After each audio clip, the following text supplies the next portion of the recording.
Hi everyone, it's Andy from Hobby Headquarters.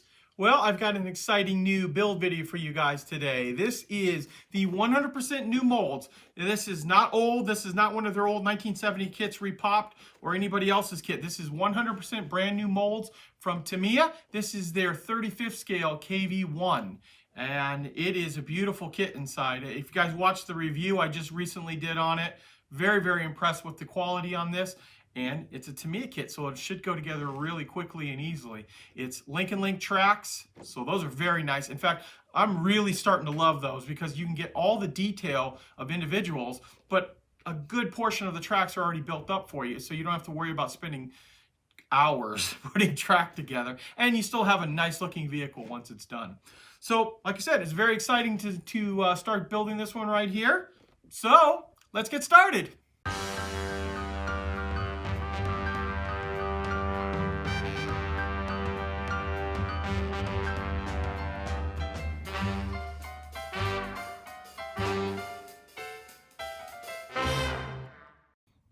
Okay guys, we're going to start off by assembling the hull, lower hull I should say. We first put this strengthening support unit in the middle here. Then we can go ahead and glue on the back of the hull, which locks right into place here, just like that. And then once we get that into place, we can go ahead and start attaching the sides. And even though it's not a bathtub style hull, the fit is really good. In fact, just when you do that, it kind of clicks right into place there. And having clicked right into place, we can go right down the line. Since this is the inside, put a little extra glue on all this stuff to get it to be nice and tight and secure. So I will go ahead and get both sides of the lower hull put together here, just like you see on this side. Okay, with the hull put together now and dry, we don't want to forget to do this part. There are a bunch of holes that we need to drill from the inside out, and if we start assembling too much of it, we're not going to know exactly where those holes go to. And that is true of the upper part of the hull as well. There are a bunch of little holes we need to drill into place here, which we'll take advantage of while it's unassembled. We also need to put these brackets in just like this. We just cut those off. Those are going to be for the turret hatches. And this is kind of unusual at this point, but after we get all the holes drilled, we can actually go ahead and attach the upper part of the hull to it. It's at the stage right now because of the way this tank goes together. You actually start doing quite a bit of the assembly right off. And with that, then we can also put the glasses plate up front as well. So I'm going to get all of the holes drilled. We're going to get these little clips or the little hinges on all of the turret hatches, or excuse me, off the hull hatches, and then we will come back and show you what it looks like when it's all put together like that. Okay, we've got all those parts assembled on the upper part of the hull, and we're just putting a little light layer of cement on the upper part. And this should just slide right into place once we find the right locking part.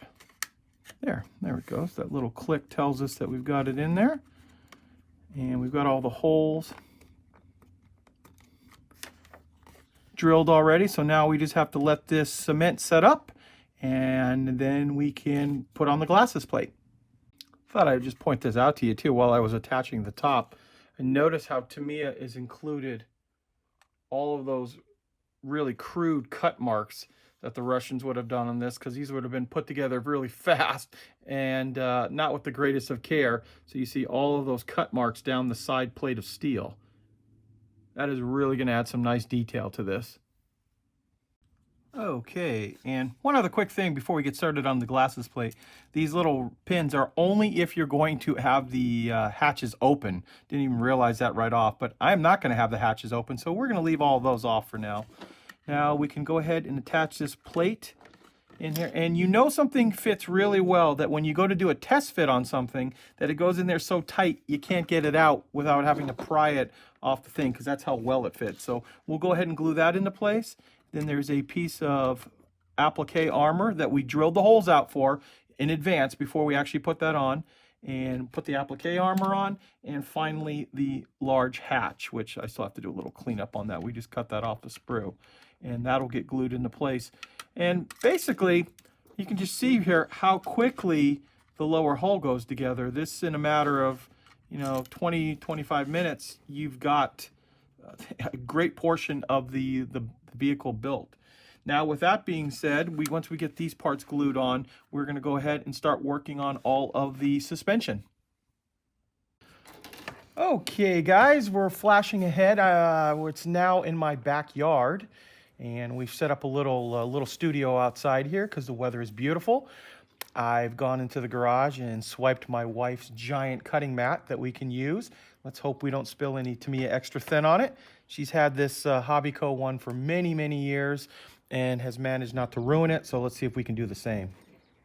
Now, I've gone ahead and assembled one whole side of the suspension, the road wheels, all that kind of stuff on one whole side, and we're just going to quickly show you on the other side how it all goes together. But before we do that, there's just a couple of little top pieces that we need to put on. A little cement inside here and here. And so there's like this little extra armor on here, and some of the vents back here as well. That we'll go ahead and glue those into place. Okay, we're going to start off by putting all of the little suspension stops into place here. Now, obviously, I just put a little bit of glue down on all of them to expedite this process a little bit. And all of these are just going to lock right into place here with the glue. Then I'll point out the drive sprocket needs to get put on first. Actually, the arm that holds the, excuse me, not the drive sprocket, the return, the idler wheel. This little bracket goes into place here. Now, inside the idler wheel, there is a poly cap that we glued together inside there, so it'll slide right into place over that. But before we do that, we want to get all of the suspension arms on. And the suspension arms can only get put on one way because of this little pin right here. So you're always going to keep the suspension at the right angle. And see, once you lock it in, it can't get put on wrong. I like to go ahead and put like glue on for about 2 or 3 of them. That way it starts softening the plastic up quite a bit. And then just go down the line, making sure you hit that little pin every time.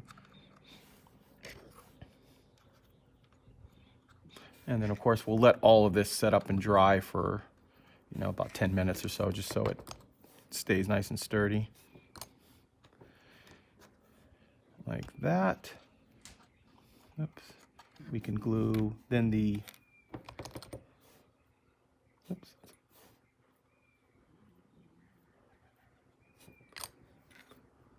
These are the return rollers, go up on top here.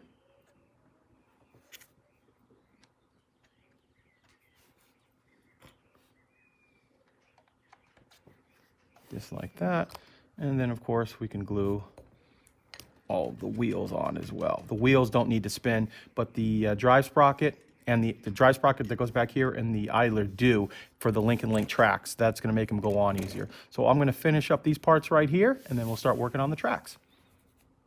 Actually, before we start doing the tracks, I wanted to point out one other little thing you need to do here.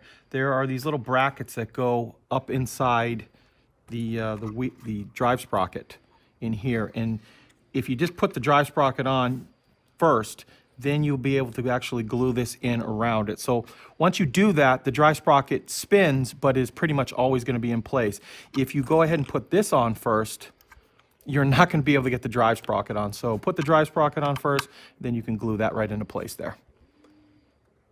Okay, guys, we've got one whole side of the tracks attached here with the link and link tracks, and I'll show you how they all go together right now. Now, each side is actually, this is the first time I've ever seen this on a Tamiya kit, where each side is built up a little bit differently. And what I mean by that is we have to take these individual tracks, which we've just pushed together right now. And once we push all of those together, we can go ahead and put some liquid cement on those to get those to start setting up.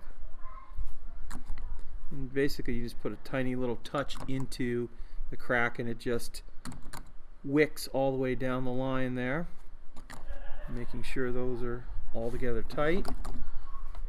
And once that is done, we can attach it to each side. And basically what I mean by the difference is there are 6 and 6 that go on either side of the weighted top track. On the other side there's 5 and 7, so it's just an unusual thing. So we'll get all of these glued up just like this. Get those to attach. Oops, wrong way. Just like that. We'll glue those together, and we're going to let all of this set up for about 5 minutes. We don't want the glue to fully dry, but we want it to be dry enough that it'll stay together. So we'll put a little glue in there. We're going to let that dry for 5 minutes, and we'll come back and show you how it wraps right around.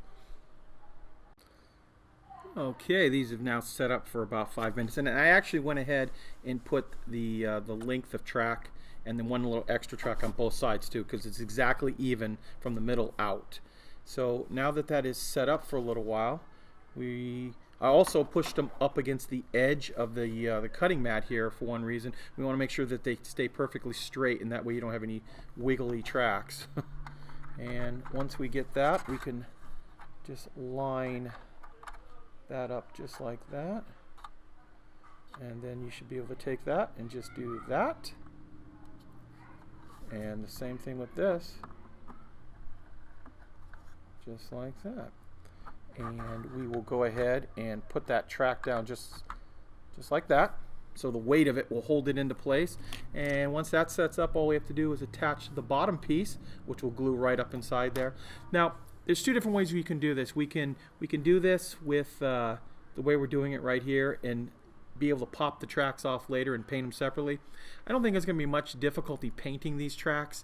I think I'm just going to actually put the tracks in place, especially because I think it might be a little bit difficult getting them off once we put the fenders on. The fenders fit pretty tight on there, and I think it might be more of a problem than it's worth. Okay, now that those are fairly well set up, we'll put a little bit of glue on the bottom and slid that track into place there. Slide that one in on that side too. And once we get it in the right position, we can go ahead and just let it dry just like that. And I have to tell you a funny thing. My wife came out here, and while I was working on here, and she said, "Can I help you do anything?" So I said, "Hey, well, you can help cut out some of the individual track links." So she came out there and she started cutting the track links and sanding them for me. And about a half an hour into this, she looked over at me and said, "Is this fun?" And I said, "Well, usually tracks are not fun," but she is not a big fan of track links. Okay, now that the tracks are dry, we can go ahead and install side skirts, which they fit in really well. It's just you got to watch out for this little extra piece here. You got to get it to wrap around the track before you can fit these other tabs in, and then they just slide right into place.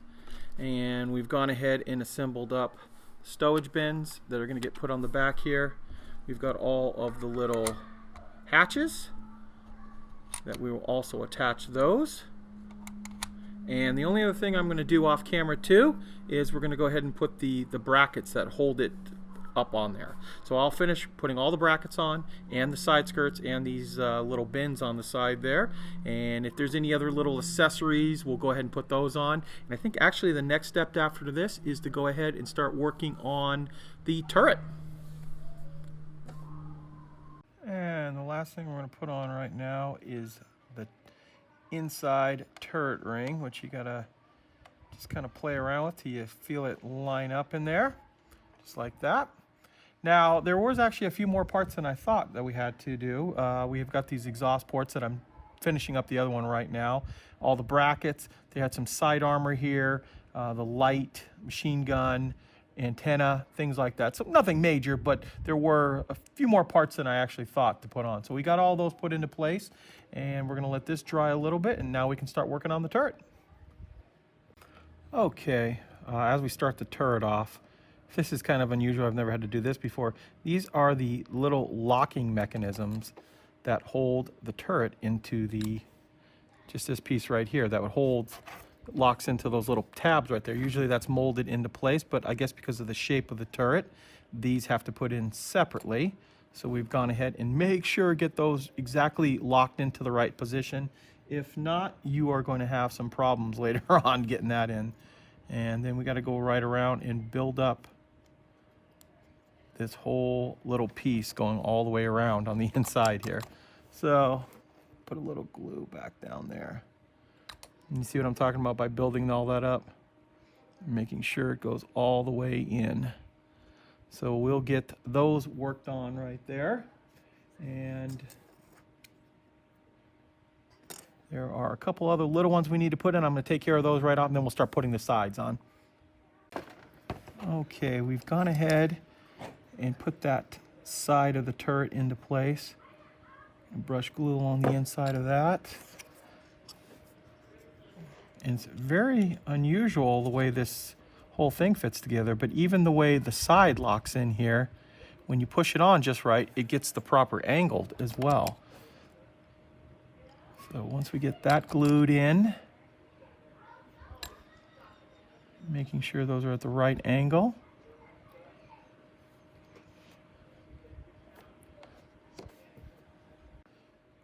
We can attach this piece back here.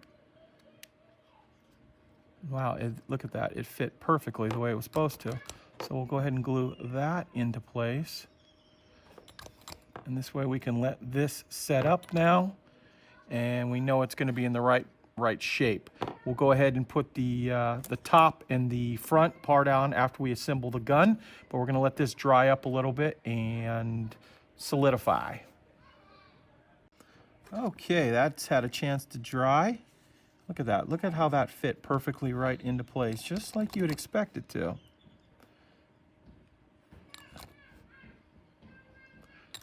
Glue on the inside of that. And then we can put some glue. And let's see if this fits. Wow. That is why we buy Tamiya kits. Look at the quality, the engineering that made that. When you put that many parts together and everything still lines up, that is pretty incredible. So we'll go ahead and glue that on, and then the last little piece that we need to glue on are these under tabs right here. I'm not quite sure how these go on yet. Just like that, that's gonna hide that little gap inside there. So we're gonna let that dry, put these on, and then we'll start working on the gun. And this is how the rest of the turret's gonna go together. So we've installed a poly cap right on each one of these side pieces. That gets slid in there. It gets slid on that side so the gun can move up and down. We've also got to go ahead and install these little covers.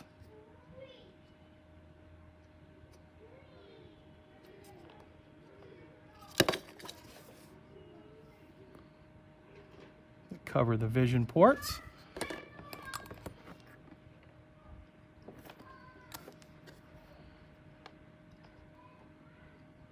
Get those two pieces both heading forward, and what will happen here is this will get glued into place just like that.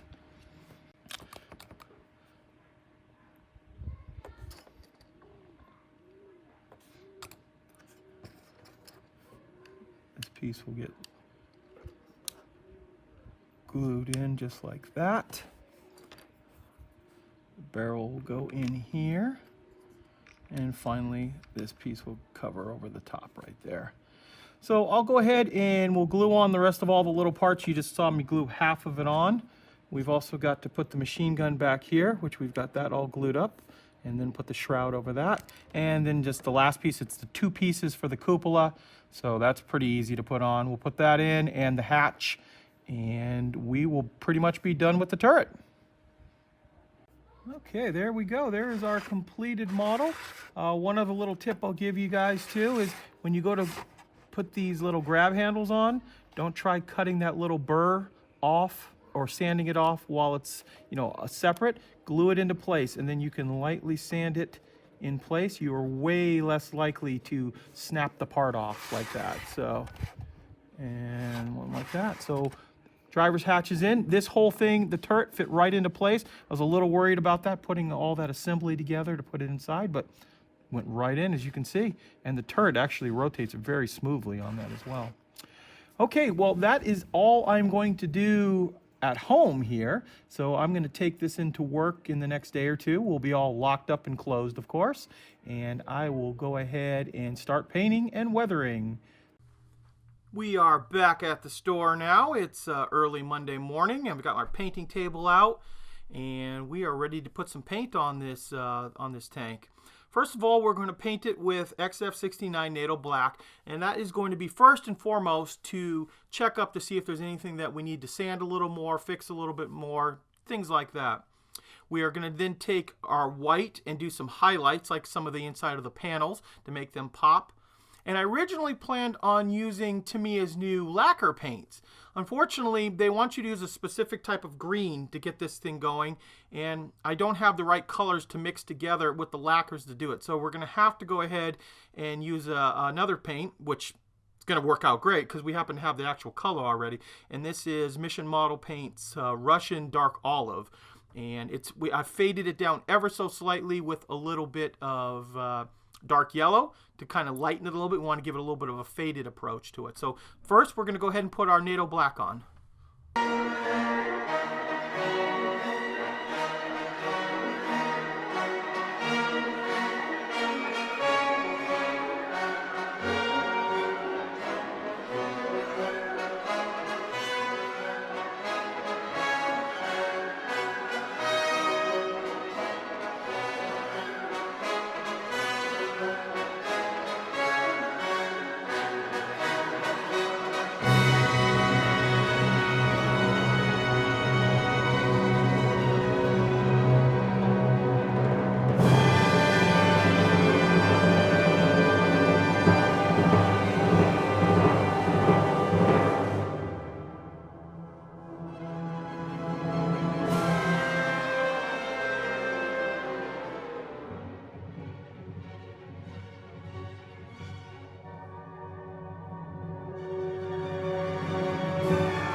Here we are. Here is, after putting on about, I'm trying to say like 4 coats, 4 very, very light coats of paint over. And finally, I wanted to highlight just ever so slightly some of the seams. And so I took that same color and added a little bit of their dark green 50-50 mix and just lightly went over some of the panels, just very, very lightly. I have to point that out, but it just makes them pop just a little bit more.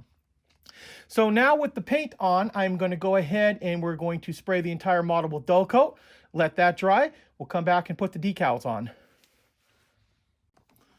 Won't spend a heck of a lot of time on decals because there is actually not that many decals in this one.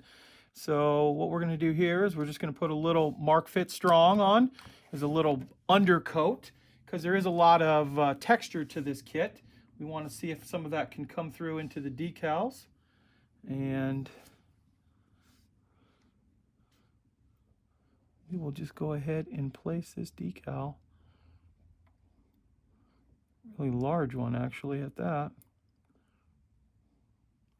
Just like that. Level it out the best we can.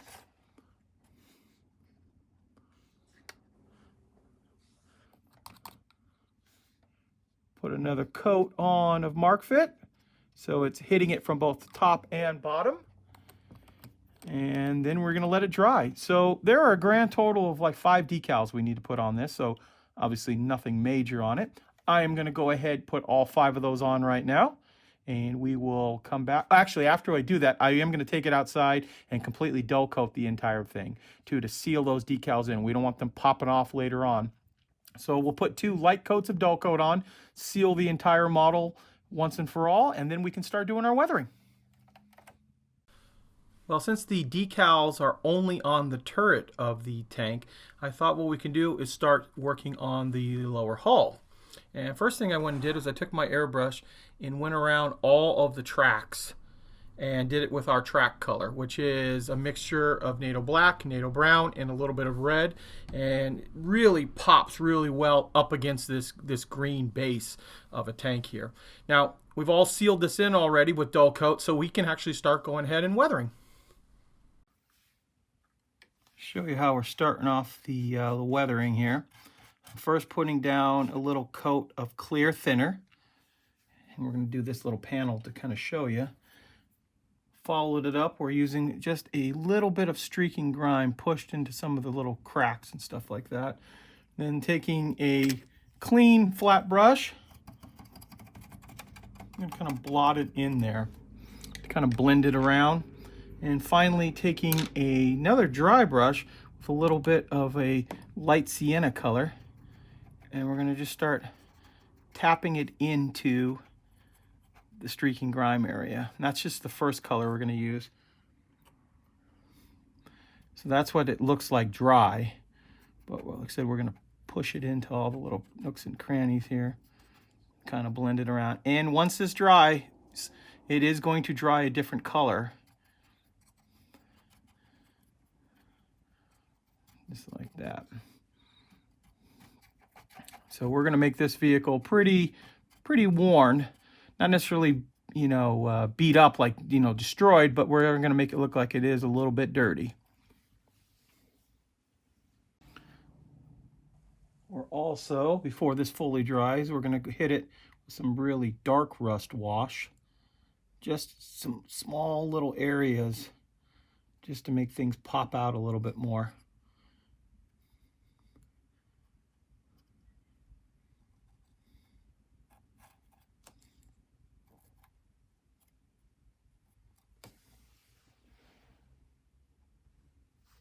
And actually you can see the dust level starting to dry in this area here, how it's starting to take on a different tone.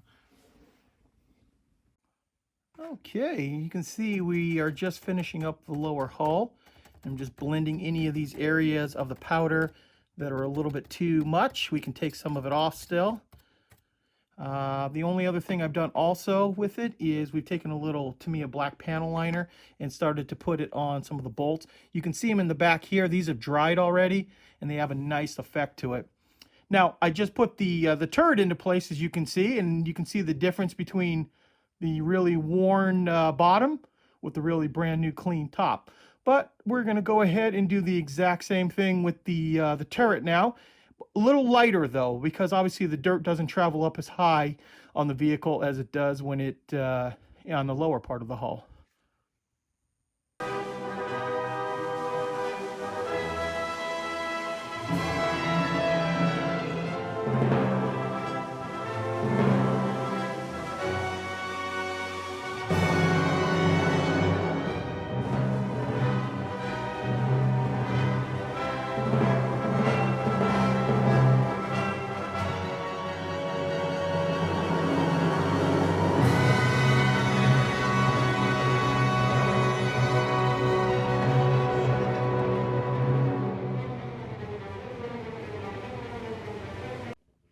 Here we are, guys. Here is our completed model. I love it. It was a great kit to put together.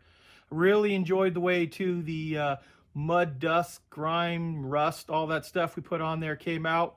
Gave it just enough a look that it's been out in the elements for a little while. And it's had some guys climbing on it and has seen some rain and some all kinds of other stuff going on. So very happy with the way that turned out.